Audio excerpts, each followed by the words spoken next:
இன்றைக்கி என்ன ஸ்பெஷல்னால் பருப்பு உருண்டை குழம்புங்க. அதுவும் இன்றைக்கி டாஸ்க்கோட பண்ண போகிறோம். அது தேவையானதை ரெடி பண்ணியாச்சு. என்ன டாஸ்க்குனால் சூரியன் உதயம் ஆகிறதுக்குள்ளே நம்ம இந்த குழம்பு வைக்கணும். அதுதாங்க இன்றைக்கி டாஸ்க்கு. துருவி வச்ச தேங்காயை எண்ணெயில் வதக்கி அரைச்சி வச்ச பருப்போட சேர்த்துக்கலாம். அதுக்கப்புறம் வெங்காயத்தையும் வதக்கி அதையும் பருப்போடு சேர்த்து வச்சுக்கலாம். சட்டியை காய வச்சு குழம்புக்கு தாளித்து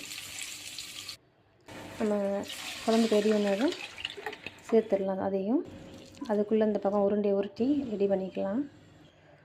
உருண்டை ரெடியானதும் இந்த பக்கத்தில் குழம்பு கொதிக்குது. அதில் தேங்காயை அரைச்சி வச்ச தேங்காயை சேர்த்துக்கலாம். சேர்த்த உடனே குழம்பு நல்லா கொதிக்குதுங்க.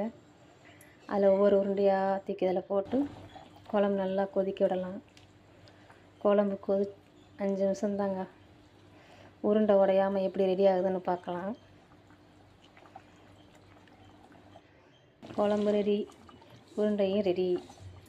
நம்ம ஜெயிச்சாச்சா என்னென்னு பார்க்கலாமா? சூரியன் உதயம் ஆயிடுச்சா என்னென்னு பார்க்கலாமா?